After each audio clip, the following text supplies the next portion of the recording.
Hello students, welcome to my YouTube channel Trese classes.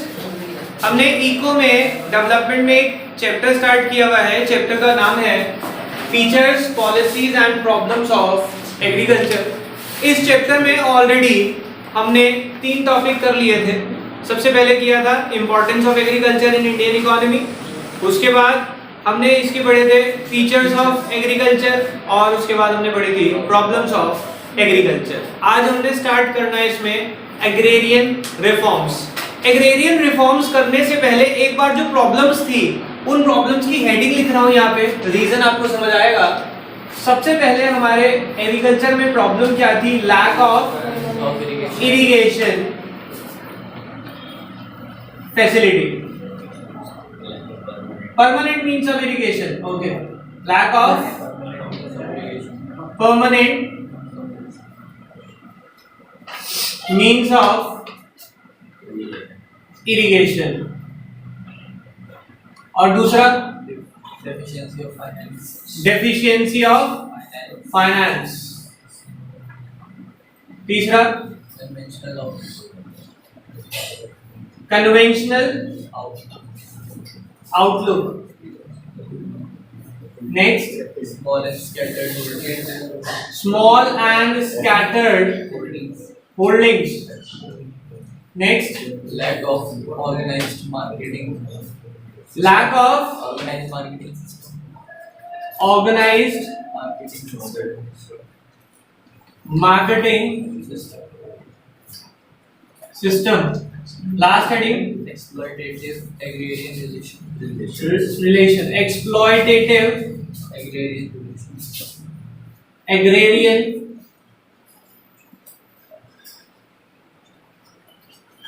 relation। ध्यान से समझेंगे बेटा, यहां से मेरा जो नया टॉपिक है वो लिंक होगा। इसलिए मैंने एक बार आपको प्रॉब्लम की हेडिंग्स लिखवाई। देखो प्रॉब्लम क्या है हमारे एग्रीकल्चर में। पहली बात तो परमानेंट मींस ऑफ इरिगेशन नहीं है। दूसरा, फार्मर्स स्मॉल फार्मर है तो पैसा नहीं है। कन्वेंशनल आउटलुक का मतलब क्या है? हमारे फार्मर्स आज भी पुरानी सोच पे ही डिपेंड करते हैं। वो क्या मानते हैं कि एग्रीकल्चर जो है आज भी सबसिस्टेंस के लिए यूज हो सकता है, इसको कमर्शियल यूज नहीं कर सकते, यानी कि वो इससे पैसा कमाने का नहीं सोच सकते। थर्ड प्रॉब्लम क्या है? फार्मर्स जो है स्मॉल एंड स्कैटर्ड है, उनकी लैंड होल्डिंग थोड़ा सा पीस यहाँ है, थोड़ा सा अलग वहां है, जिस वजह से मशीनें लगाना पॉसिबल नहीं हो पा रहा और कॉस्ट ऑफ प्रोडक्शन ज्यादा है। ऑर्गेनाइज्ड मार्केटिंग सिस्टम नहीं है, जिस वजह से जो मिडलमैन है वो उनका एक्सप्लॉयटेशन करते हैं, वो अपनी लोकल मार्केट में सस्ते रेट पे प्रोडक्ट को सेल कर देते हैं। और लास्ट प्रॉब्लम क्या थी? Landlord agrarian means landlord tenant के कॉन्फ्लिक्ट्स हमेशा बने रहते हैं रिगार्डिंग रेंट और कॉस्ट। वो कभी भी कॉस्ट शेयरर नहीं होते, वो क्रॉप शेयरर होते हैं, ज्यादा से ज्यादा रेंट रिकवर करते हैं। ये सब प्रॉब्लम हमारा एग्रीकल्चर फेस कर रहा है। इसको सॉल्यूशन देने के लिए गवर्नमेंट ने कुछ रिफॉर्म्स यानी रूल्स बनाए और उनका नाम क्या रखा? Agrarian reforms. ये है हमारा टॉपिक। समझ आई बात? अब इन्होंने कहा एग्रेरियन रिफॉर्म्स यानी कि प्रॉब्लम का सॉल्यूशन प्रोवाइड करने की कोशिश करती है गवर्नमेंट। इसमें 3 तरह के रिफॉर्म्स हैं। सबसे पहले हमारे जो रिफॉर्म्स हैं वो कौन से हैं? Technical reforms. दूसरे हमारे पास हैं इंस्टीट्यूशनल रिफॉर्म्स और तीसरे हमारे पास जो है दे आर जनरल रिफॉर्म्स। ठीक है बेटा, अब ध्यान से समझेंगे। जब टेक्निकल रिफॉर्म्स की बात हुई तो गवर्नमेंट ने क्या क्या तरीके अपनाए एग्रीकल्चर की प्रॉब्लम का सलूशन देने के लिए। सबसे पहले उन्होंने प्रमोट किया यूज ऑफ HYV सीड्स। कौन सी सीड्स? HYV सीड्स यानी कि high yielding variety seeds. High yielding variety seeds कौन सी थी? नाम ही बता रहा है। हाई मतलब ज्यादा, यील्डिंग मतलब आउटपुट। ऐसी सीड्स जिनसे आउटपुट ज्यादा हो। हमारे फार्मर को प्रॉब्लम थी ना कि वो सबसिस्टेंस फार्मिंग करते थे। क्यों? क्योंकि उनके पास अच्छे क्रॉप्स नहीं हो पाती थी, आउटपुट अच्छा नहीं था जिसे वो बेच के पैसा कमा पाए। तो वो कितना उगाते थे? जितना उनके सर्वाइवल के लिए जरूरी है। यस, तो हमारे फार्मर के साथ प्रॉब्लम क्या थी, आपने देखा कि उनका आउटलुक कैसा था, कन्वेंशनल। कन्वेंशनल आउटलुक का मतलब कि वो आज भी जो फार्मिंग करते थे उस फार्मिंग में वो कितनी क्रॉप्स उगाते थे जो उनके सबसिस्टेंस यानी सर्वाइवल के लिए जरूरी है। उसका सोल्यूशन देने के लिए उन्होंने, गवर्नमेंट ने क्या कहा कि आप यूज करें कौन सी सीड्स, HYV सीड्स। अब जब आप HYV सीड्स यूज करेंगे तो प्रोडक्शन या आउटपुट बढ़ जाएगी और आप इससे सिर्फ सबसिस्टेंस नहीं कमर्शियल फार्मिंग कर पाएंगे। और जब HYV सीड्स यूज करी तो काफी सारी चीजों की प्रोडक्शन बहुत चेंज हुई और इसको हम बोलते हैं ग्रीन रेवोल्यूशन। इसको इंडिया में जाना जाता है ग्रीन रेवोल्यूशन के नाम से। पढ़ते हैं, देखो क्या लिखा है, since 1965 use of HYV seeds have replaced conventional variety. पुरानी वैरायटी को रिप्लेस करा किसने, HYV सीड्स ने। जो पुरानी सीड्स थी वो खत्म हो गई।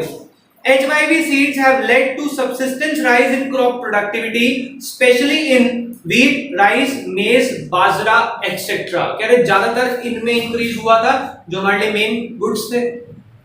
This breakthrough is known as green revolution। कह रहे जो एकदम चेंज आया था इनकी प्रोडक्टिविटी में, इसको हम किस नाम से जानते हैं आज की डेट में, ग्रीन रेवोल्यूशन। क्लियर हो गई बात। नेक्स्ट है यूज ऑफ केमिकल फर्टिलाइजर्स और उससे अगला है use of insecticides and pesticides. देखो एक और तरीका बताया गवर्नमेंट ने अपनी क्रॉप की प्रोडक्टिविटी और उसकी प्रोटेक्शन के लिए। कह रहे हैं एक तो केमिकल फर्टिलाइजर्स को यूज करें, इससे क्या होता है क्रॉप की प्रोडक्टिविटी बढ़ जाती है। आप देखते हैं केमिकल्स लगा के वो प्रोडक्टिविटी बढ़ाते हैं या उसका कोई गुड्स के साइज इंक्रीज करते हैं। आपने देखा होगा कई बार, अब हम देख चुके हैं। तो केमिकल फर्टिलाइजर्स लगाए जा रहे हैं उसकी प्रोडक्टिविटी बढ़ाने के लिए या ग्रोथ इंक्रीज करने के लिए। और इंसेक्टिसाइड्स एंड पेस्टिसाइड्स यूज कर रहे हैं जिससे कि क्रॉप में कीड़ा ना लगे, क्रॉप खराब ना हो। तो गवर्नमेंट ने खुद कहा टेक्निकली अगर आप एग्रीकल्चर को बचाना चाहते हैं तो ये तीन चीजों का यूज करें, use of HYV seeds, use of insecticides and pesticides and use of chemical fertilizer. एक बार दोनों हेडिंग को पढ़ते हैं। Use of chemical fertilisers,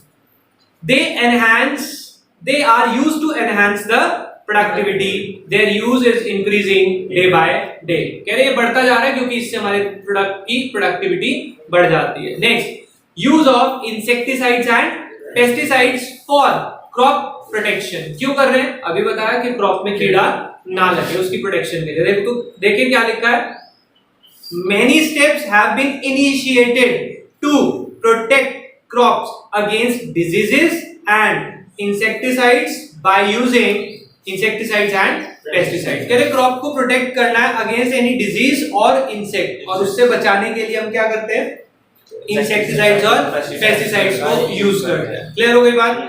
next is scientific farm management technique. सब बच्चे सुनेंगे इसका मतलब क्या होता है कि हमने फार्मर्स को बताया कि जब भी आपने फार्मिंग करनी है नॉर्मल तरीके से मत करें जैसे पहले करते थे, उसमें साइंटिफिक तरीके यूज करें।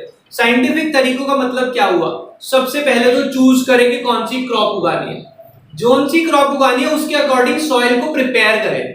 ऐसा नहीं होता किसी भी क्रॉप को कभी भी उगा लो, हर क्रॉप के अकॉर्डिंग सॉइल अलग बनाई जाती है, उसमें कुछ इंग्रेडिएंट्स ऐड करे जाते हैं, कुछ इंसेक्टिसाइड्स एंड पेस्टिसाइड्स और केमिकल फर्टिलाइजर्स कैसे डालने हैं, कौन कौन से डालने हैं, ये सब पहले सोच लें। तो पहले क्रॉप डिसाइड करें कौन सी क्रॉप करनी है, फिर उसके लिए सॉइल प्रिपेयर करें, उसके बाद जो क्रॉप लगा दी उसको रोटेशन में लगाएं। ऐसा ना हो एक सीजन में एक लगाई तो अगले सीजन भी वही लगा रहे हो, क्या होता है सॉइल में से न्यूट्रिएंट्स खत्म हो जाते हैं। तो कह रहे एक साल में एक क्रॉप करी तो नेक्स्ट साल में दूसरी क्रॉप करें, और उसमें भी अगर पॉसिबल हो तो सीड्स सेलेक्ट करके करें कि कौन सी सीड से क्रॉपिंग करनी है, समझ रहे। तो इस तरह के फार्म मैनेजमेंट टेक्निक्स समझाई गई थी फार्मर को, जिसको हमने क्या बोला, साइंटिफिक फार्म मैनेजमेंट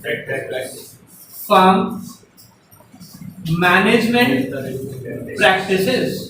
पढ़ते हैं एक बार, इसमें क्या लिखा है हमारे पास, stress have been laid on scientific cultivation. कह रहे स्ट्रेस यानी फोकस कराया गया साइंटिफिक कल्टीवेशन पे as against conventional farming, conventional farming की बजाय साइंटिफिक फार्मिंग पे फोकस कराया गया और scientific management method includes selection of crop, preparation of soil, rotation of crop, selection of seed and use of fertilisers. आपको वही पता है, सीक्वेंस में याद रखेंगे तो याद रहेगा।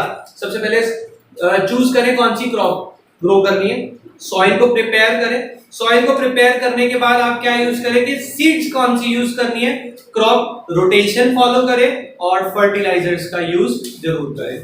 ये हमने समझाया था फार्मर्स को, ठीक है। Last, mechanized means of cultivation. बेटा मैकेनाइज्ड मींस का मतलब क्या होता है, मशीनों को यूज करें। मैकेनाइज्ड मींस ऑफ कल्टीवेशन, कौन सी मशीनें यूज होती हैं बताओ। यस, थ्रेशर, कंबाइनर, ट्रैक्टर्स, ये सब यूज करें। इसके लिए हमने फार्मर्स को सजेशन दिया था। देखो क्या लिखते हैं, और सिर्फ सजेशन नहीं दिया, जिनके पास पैसा नहीं है उन्हें सस्ते रेट पे लोन भी दिलवाए थे। देखो क्या लिखते हैं, several measures have been taken to spread the use of mechanized means of cultivation। कह रहे काफी सारे मेजर्स लिए गवर्नमेंट ने जिससे कि मैकेनाइज्ड मींस ऑफ कल्टीवेशन हो सके, and to enable the farmer by agriculture machine, cheap credit facilities are provided by cooperative societies, rural banks, etc। कह रहे हमने काफी सारे इंस्टीट्यूट से लोन भी दिलवाया फार्मर को सस्ते रेट पे, और वो कौन से, कोऑपरेटिव सोसाइटीज थी और रूरल बैंक्स थे। समझ आ गई बात, कोई problem.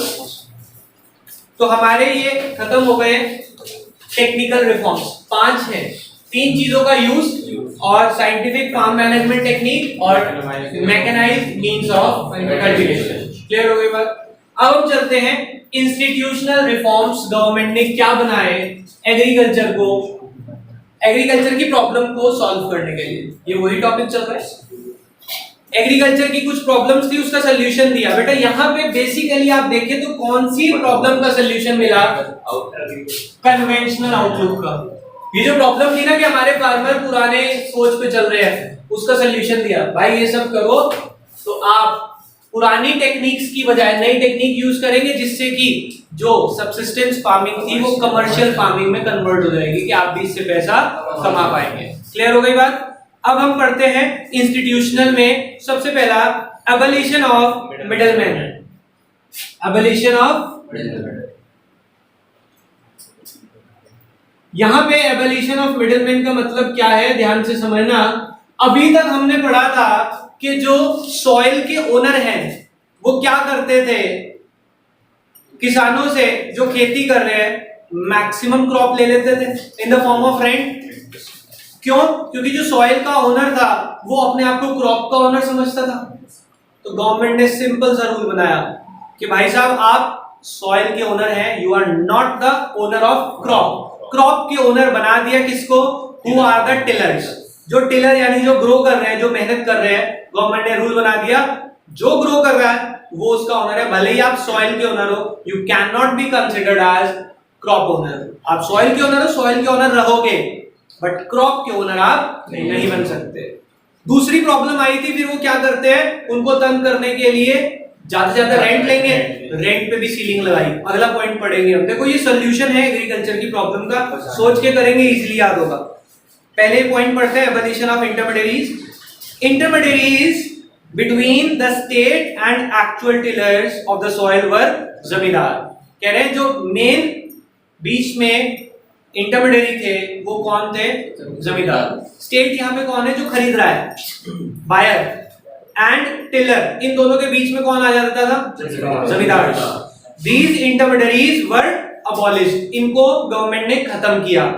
Ownership rights were conferred to those who cultivate the soil. कह रहे ओनरशिप राइट किसको दे दी, जिसने कल्टीवेट करी है क्रॉप। कल्टीवेट मतलब जिसने ग्रो करी है, उसको कह दिया कि क्रॉप के ओनर आप ही कंसिडर किए जाएंगे। कोई प्रॉब्लम। तो एक बार ये वाला पॉइंट समझ आ गया। नेक्स्ट पॉइंट हम पढ़ते हैं, देखो रेगुलेशन ऑफ रेंट। मैंने आपको बताया कि क्या करते हैं, फिर रेंट ज्यादा लेते हैं। अब उसके लिए भी रूल्स बना दिए गवर्नमेंट ने। कह रहे हैं जो ओनर ऑफ द सॉइल है वो रेंट तो ले पाएंगे, बट एक लिमिट तक और maximum of 1/3 of the value of the crop. जितने की क्रॉप है ना उसका 1/3 रेंट ले पाएंगे मैक्सिमम, इससे ज्यादा रेंट वो रिकवर नहीं कर पाएंगे, यानी कि बची हुई 2/3 किसके पास आएगी अब, टेलर ऑफ द सॉइल के पास, और 1/3 मैक्सिमम है, उससे कम चार्ज कर सकते हैं। क्लियर? पढ़ते हैं, देखो क्या लिखा है। To put an end to excessive exploitation by zamindars, the rent have been fixed. Rent को हमने फिक्स करा, and the rent does not exceed 1/3 of the crop value. जितने की क्रॉप है उसका 1/3 से ज्यादा आप रेंट रिकवर नहीं कर सकते। क्लियर हो गई बात? कोई प्रॉब्लम? दोनों पॉइंट होपफुली समझ आ गए होंगे बहुत अच्छे से। Let's move on to the third point, consolidation. Okay, consolidation of holding. ध्यान से समझना, कंसोलिडेशन ऑफ होल्डिंग में गवर्नमेंट ने क्या करा, गवर्नमेंट ने कुछ स्टेप्स लिए कि जो small and fragmented land holding थी ना किसानों की, ये प्रॉब्लम थी ना। क्यों प्रॉब्लम थी? क्योंकि उससे ना मशीनें लगाना पॉसिबल नहीं हो पा रहा था छोटी छोटी जगह, प्लस कॉस्ट ऑफ कल्टीवेशन बहुत ज्यादा आ रही थी। गवर्नमेंट ने कुछ स्टेप्स लिए। क्या स्टेप्स लिए? कि जैसे एक पर्सन की कोई प्रॉपर्टी का पीस यहाँ पे है, फिर थोड़े दूर के बाद फिर से एक पीस है, इसकी जो लैंड है इसके बराबर में या इस तरफ कोई और लैंड भी होगी किसी की। मान लो किसी और की लैंड है और उसका सिर्फ वही लैंड है और कोई है नहीं, तो उसे क्या कहा, भाई ये वाला पीस अपना इतना इसको दे दे और इससे दूसरे वाला लैंड का पीस ले ले। कुछ कोशिशें करी कि जितना पॉसिबल है, अगर पॉसिबल है, मैंने ये नहीं कहा हर केस में, जितना पॉसिबल है उनकी लैंड होल्डिंग को क्या करा, कंसोलिडेट यानी कि इकट्ठा करवाया। जो बिखरी हुई थी ना थोड़ी थोड़ी दूरी पे, उसको इकट्ठा करवा दिया, जिससे कि मैकेनाइज्ड मीन्स ऑफ फार्मिंग हो सके, मशीनें लग सके और कॉस्ट ऑफ प्रोडक्शन कम हो सके। क्लियर हो गई बात? पढ़ते हैं, देखो क्या लिखा है। With a view to reduce fragmentation, fragmentation means distribution, वो छोटे छोटे पार्ट्स, उसे फ्रेगमेंटेड बोलते थे ना। With a view to reduce fragmentation, steps have been initiated for the consolidation of holding to save the cost of cultivation, जिससे cost of cultivation कम हो जाए, उसकी consolidation कराने की कोशिश करी है सरकार ने। Next is ceiling on land holding, ceiling of land holding है, holding है on land holding। Okay, बेटा ध्यान से समझेंगे इस पॉइंट को, इसका मतलब क्या है। जो लैंड की होल्डिंग थी, देखो ध्यान से समझना एक चीज, ये बहुत लॉजिकल स्टेप्स है। इसका पॉइंट का मतलब क्या है, देखो हम सबके पास जो भी जमीन है, जो भी घर है, कुछ लोगों ने अभी खरीद के बनाया रिसेंटली 10, 12, 15 साल, 20 साल में। अदरवाइज उससे पहले जो हमारे पुश्तैनी घर है, किसी का, हर एक का कहीं ना कहीं जरूर होगा। अब वो जो पुश्तैनी घर है, आपको मैं फैक्ट बताऊं, मैक्सिमम लोगों ने वो कब्जा किया। आप सोचेंगे इसको अदरवाइज, बट हमारे फोर फादर्स ने कब्जा ही किया था, क्योंकि पहले ये जो प्रॉपर्टीज थी, land is a free gift of nature, किसी की नहीं थी, बट जिसके फोर फादर्स ने जितनी जितनी जमीन एक्वायर कर पाए वो उतनी करी। एक्वायर करने के बाद जिनके पास जितनी पावर्स थी उन्होंने उतनी ज्यादा एक्वायर करी। राजा महाराजा की फैमिली से जो बिलोंग करते हैं, आप देखना उनके पास किले, पूरे पूरे किले पड़े हैं, सबने एक्वायर करे फ्री में।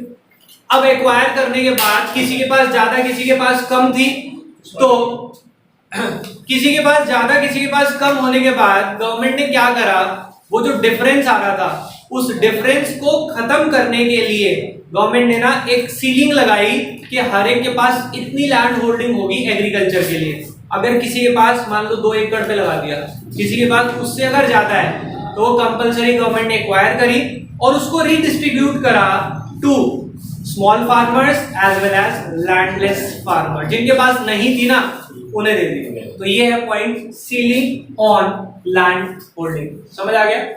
पढ़ते हैं एक बार क्या लिखा है।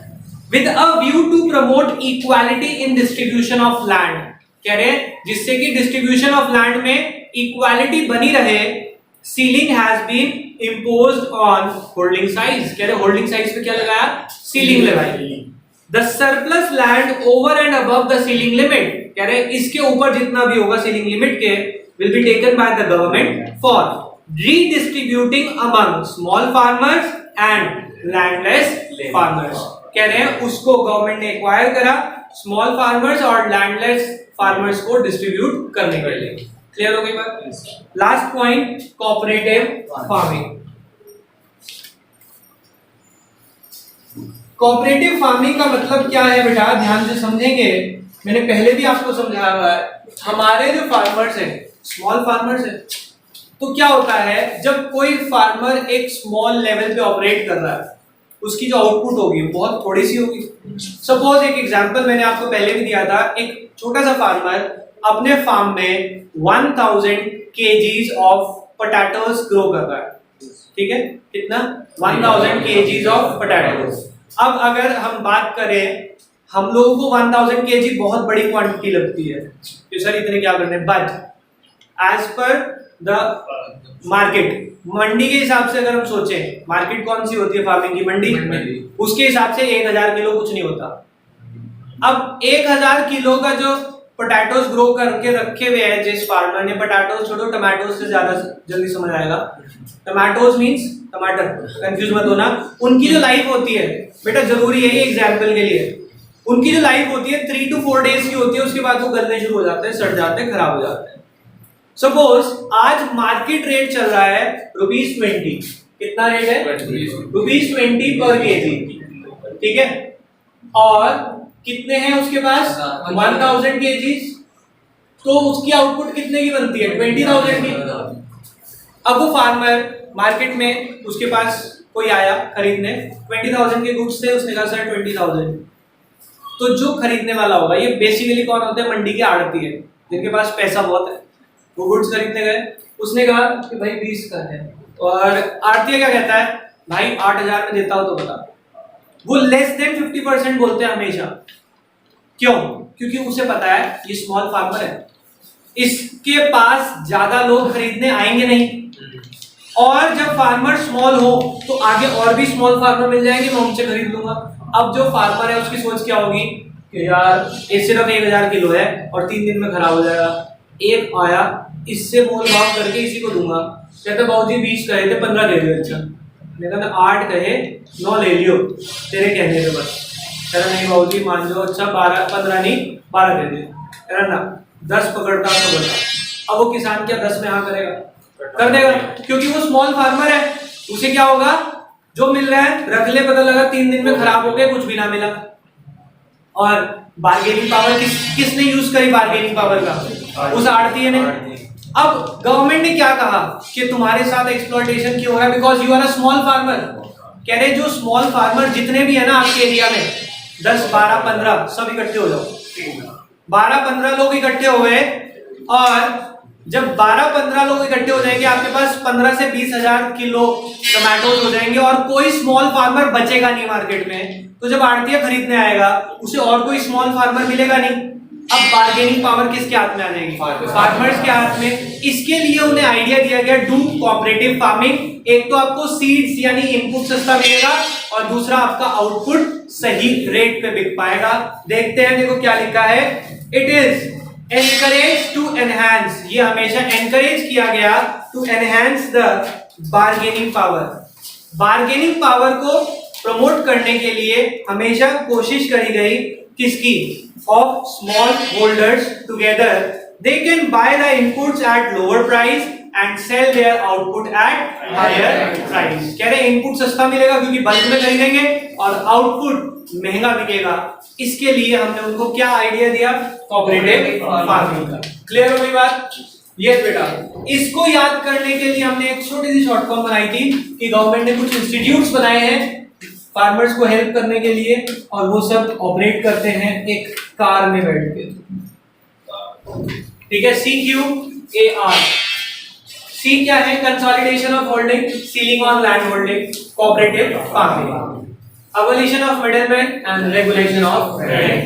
ठीक है, तो हमारे टेक्निकल हो गए, इंस्टीट्यूशनल हो गए। अब हमारे पास सिर्फ क्या बचते हैं? General reforms. खत्म कर ले टॉपिक को, पढ़ लो। चल मूव करते हैं जनरल रिफॉर्म्स की तरफ। जनरल रिफॉर्म्स क्या है?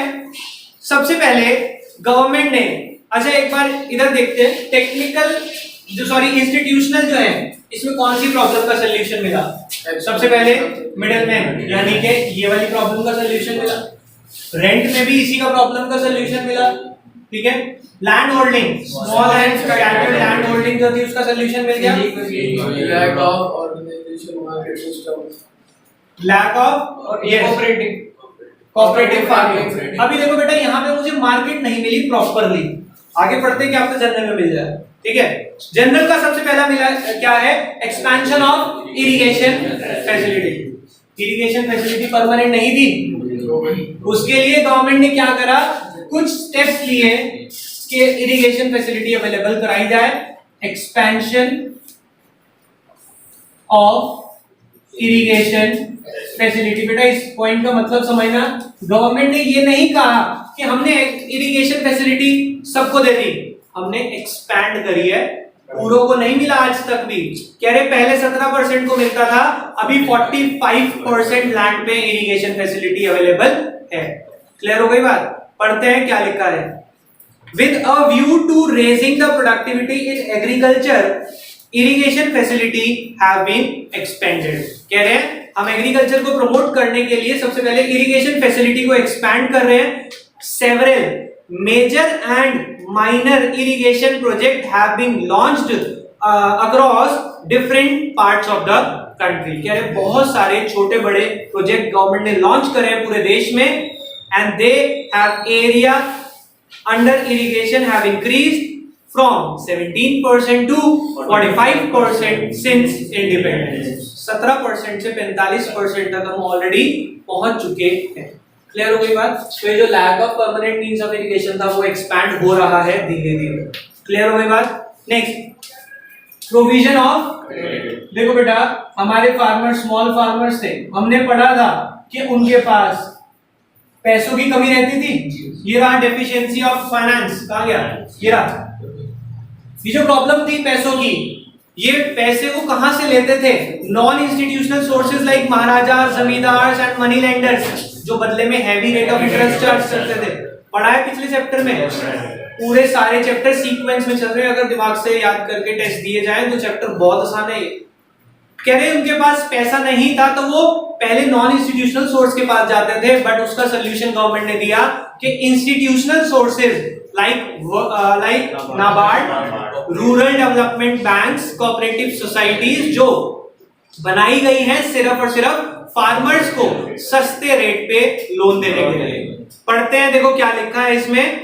Cooperative credit society, rural developmental banks, NABARD have been set up to satisfy the credit needs of the farmers at very low rate of interest। बहुत लो रेट ऑफ इंटरेस्ट पे loan देने के लिए ये सोसाइटीज बनाई गई है। समझ आ गई बात? थर्ड पॉइंट पढ़ते हैं, regulated market and cooperative marketing society. Regulated market and cooperative marketing society. अब बेटा ध्यान से समझना, आपको यहाँ पे आपने पढ़ा था कि सर उसकी ऑर्गेनाइज्ड मार्केट नहीं थी, फार्मर के पास मार्केट नहीं थी बेचने के लिए, तो वो लोकल मार्केट में सस्ते बेचते थे। इसका सोल्यूशन यहाँ दिया गवर्नमेंट ने। क्या करा? उसके लिए प्रॉपर मार्केट बना दी जहां पे इनका प्रोडक्ट सही रेट पे बिक सकेगा। देखो क्या लिखते हैं, और आज जो प्रॉब्लम हो रही है ना वो इसी वजह से हो रही है कि वो मार्केट हटाना चाह रहे हैं। जो वो एग्रीकल्चर पे प्रॉब्लम चल रही है ना, वो पे एक प्रॉपर जो मार्केट बनाई थी ना उसको खत्म करना चाह रहे हैं, क्योंकि प्राइवेट प्लेयर्स आना चाहते हैं उसमें। अब वो खत्म हो जाएगी तो नुकसान हो जाएगा फार्मर्स का बहुत ज्यादा, कि उनके रेट फिर से गिर जाएंगे प्रोडक्ट के, इस वजह से वो सब हो रहा है। तो पढ़ते हैं, देखो क्या लिखा है।